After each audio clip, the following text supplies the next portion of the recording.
10. Phi Phi island, Thailand. हाल के वर्षों में थाईलैंड के फीफी द्वीपों में पर्यटन में विस्फोट हुआ है, जिससे सुंदर समुद्र तट, साफ पानी और प्राकृतिक सुंदरता आगंतुकों के लिए अधिक सुलभ हो गई है। 6 द्वीपों का यह समूह थाईलैंड के सबसे पुराने समुदायों में से एक है, जो प्रागैतिहासिक काल का है। स्कूबा डाइविंग यहाँ अविश्वसनीय रूप से लोकप्रिय है क्योंकि पानी के नीचे का जीवन इतना आकर्षक और विविध है। छुट्टियों में घूमने वालों ने तेंदुआ शार्क, डॉल्फिन और ब्लैक टिप्ड रीफ शार्क से लेकर अपने पानी के भीतर के रोमांच पर सब कुछ देखा है।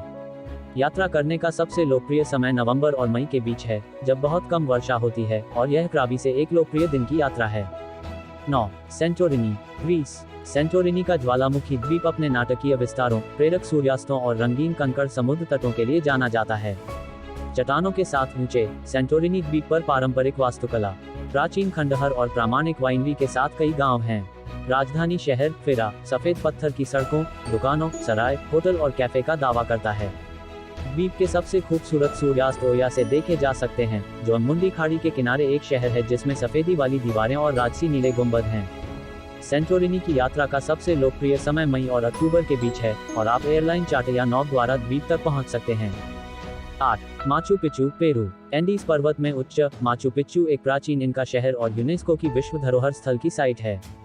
हालांकि यह दुनिया में खंडहरों के सबसे प्रभावशाली संग्रहों में से एक है, लेकिन कई यात्रियों को लगता है कि पीक सीजन के दौरान माचू पिच्चू में भीड़ होती है। यहाँ करने के लिए सबसे लोकप्रिय चीजों में से एक इनका ट्रेल को बढ़ाना है। हालांकि आपको कई महीने पहले अपना स्थान आरक्षित करना चाहिए। सलकॉन्टे ट्रैक और इनका जंगल ट्रैक भी हाइकर्स के बीच लोकप्रिय हैं। कई टूर कंपनियां माचू पिच्चू के लिए एड्रेनालाइन ईंधन वाली यात्रा संचालित करती हैं, जिसमें बाइकिंग, हाइकिंग, राफ्टिंग और जिप लाइनिंग शामिल है। 7. ग्रैंड कैन्यन, संयुक्त राज्य अमेरिका। 200 मील से अधिक की दूरी पर ग्रैंड कैन्यन को कोलोराडो नदी द्वारा हजारों वर्षों में उकेरा गया था और यह दुनिया के सबसे शानदार भूवैज्ञानिक आश्चर्यों में से एक है। अपना समय लें और विभिन्न सुविधाजनक बिंदुओं से घाटी के विशाल घाटियों और रॉक संरचनाओं को देखें। रोमांच चाहने वालों को रिम या ब्राइट एंजल ट्रेल के साथ नीचे तक की कड़ी चढ़ाई पसंद आएगी। कई गाइड कंपनियां कोलोराडो नदी पर भी घाटी के माध्यम से रोमांचक व्हाइट वाटर राफ्टिंग यात्राएं प्रदान करती हैं। मार्च से मई और सितंबर से नवंबर तक घूमने का सबसे अच्छा समय है क्योंकि तापमान ठंडा होता है और भीड़ कम होती है। 6. Positano, Italy. दक्षिणी इटली के अमाल्फी तट पर घूमने के लिए सबसे रोमांटिक जगहों में से एक पोसिटानो शहर है। आगंतुक आकर्षक मध्ययुगीन वास्तुकला और रंगीन पेस्टल घरों को देखने की उम्मीद कर सकते हैं, जबकि इटली के कुछ बेहतरीन व्यंजनों का अनुभव कर सकते हैं। शहर एक चट्टान के सामने बनाया गया था और पहली बार 1950 के दशक में लेखकों और कलाकारों के साथ लोकप्रिय हुआ। घूमना फिरना सबसे अच्छा तरीका है, हालांकि आपको बहुत सी सीढ़ियां चढ़ने के लिए तैयार रहना चाहिए। पीक सीजन अप्रैल और अक्टूबर के बीच होता है, हालांकि शहर में पूरे साल हल्की जलवायु रहती है। यहाँ कई हाई एंड फैशन बुटीक हैं और शहर के विशेष पे लिमोनसेलो का नमूना लेना न भूलें। 5. Aurora australis, Antarctica.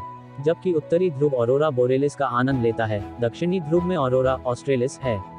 Aurora australis या सदर्न लाइट्स देखने के लिए सबसे आश्चर्यजनक जगह अंटार्कटिका का जंगली और अदम्य महाद्वीप है।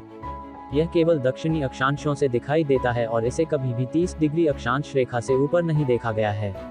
यह घटना अक्सर रात के आसमान में चमकते हरे या लाल प्रकाश के पर्दे के रूप में दिखाई देती है। यद्यपि कोई निश्चित अरोरा चक्र नहीं है, वे सौर पवन गतिविधि से जुड़े हुए हैं और सनस्पॉट चक्रों के चरम पर सबसे आम हैं। ऑरोरस एक फोटोग्राफर का सपना है और वास्तव में एक बार का जीवन भर का अनुभव है। 4. Dolomites, Italy. डोलोमाइट्स उत्तर पूर्वी इटली में एक पर्वत श्रृंखला है और वे दुनिया के शीर्ष पर्वतारोहण स्थलों में से एक हैं। लेकिन ध्यान रहे कि रेंज की 18 चोटियों में से यह क्षेत्र भूस्खलन, हिमस्खलन और बाढ़ से ग्रस्त है।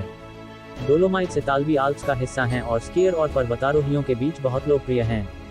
नील शुल्क चढ़ाई बिना सुरक्षा गियर के चढ़ना यहाँ 1800 के दशक से एक परंपरा रही है, और बेस जंपिंग, पैराग्लाइडिंग और हैंग ग्लाइडिंग भी बहुत लोकप्रिय है। आगंतुक रोक्का पिएटोर के आसपास मरमोल्डा ग्लेशियर के पास, साथ ही बडिया, गाडा और फासा की घाटियों में इकट्ठा होते हैं। 3. Galapagos islands. गैलापागोस आइलैंड्स में दुनिया के कुछ दुर्लभ और सबसे आकर्षक पौधों और जानवरों के जीवन ने अपना घर बना लिया है। गैलापागोस 19 द्वीपों से बना है, जो इक्वाडोर का हिस्सा हैं और प्रशांत महासागर में दक्षिण अमेरिकी तट से 1000 किलोमीटर दूर स्थित हैं। प्रकृतिवादियों और इतिहासकारों के लिए पीक सीजन दिसंबर और मई के बीच होता है। हालांकि जुलाई और अगस्त के दौरान वन्यजीव भी सक्रिय रहते हैं। द्वीपों को नाव द्वारा सबसे अच्छी तरह से खोजा जाता है और नाव पर्यटन को आपकी यात्रा से पहले ही बुक कर लिया जाना चाहिए। चार्ल्स डार्विन रिसर्च सेंटर में विशाल कछुआ प्रजनन कार्यक्रम देखें। समुद्री वन्य जीवों को देखने के लिए स्नॉर्कलिंग पर जाएं और यह सब देखने के लिए बाटोलोम पहाड़ी पर चढ़ें। 2. Yosemite national park, United states. पूर्व मध्य कैलिफोर्निया के सिएरा नेवादा पहाड़ों में स्थित योसेमाइट नेशनल पार्क अपने झरनों, ग्रेनाइट चट्टानों, विशाल सिकोया पेड़ों और प्रचुर वन्य जीवन के लिए प्रसिद्ध है। योसेमाइट के 800 मील लंबी पैदल यात्रा ट्रेल्स, 350 मील सड़कों और 1600 मील की धाराओं का पता लगाने के लिए हर साल लगभग 4 मिलियन लोग पार्क में आते हैं। आगंतुकों को अपने प्रवास के दौरान काले भालू, खच्चर हिरण, जंगली भेड़, चमगादड़ और कई अन्य जीवों का सामना करना पड़ सकता है। पार्क में मौसम तेजी से बदलता है और ऊंचाई बर्फ की स्थिति में एक बड़ी भूमिका निभाती है। El Capitan, Half Dome, Tunnel View और योसेमाइट फॉल्स में पार्क के शानदार स्थलों को बढ़ाना और देखना सुनिश्चित करें। 1. गीजा, मिस्र के पिरामिड। मिस्र के शहर काहिरा के ठीक बाहर गीजा और ग्रेट स्फिंक्स के प्रसिद्ध पिरामिड हैं। ये पिरामिड, जिन्हें फिरौन के अंतिम विश्राम स्थल के रूप में बनाया गया था, दुनिया के मूल 7 अजूबों के एकमात्र जीवित खंडहर हैं। अधिकांश आगंतुक पिरामिड देखने के लिए यात्रा करने या कार किराए पर लेने का विकल्प चुनते हैं क्योंकि यह क्षेत्र बहुत बड़ा है। अपने साथ एक गाइडबुक लेकर आएं, क्योंकि कई स्थल चिन्ह और मकबरे मुश्किल से चिन्हित हैं। सबसे लोकप्रिय साइटों में खुफू का महान पिरामिड शामिल है, जो 2 मिलियन से अधिक ब्लॉकों से बना है। साथ ही स्नेपुरू, खफरे और मेनकौर के पिरामिड भी शामिल हैं।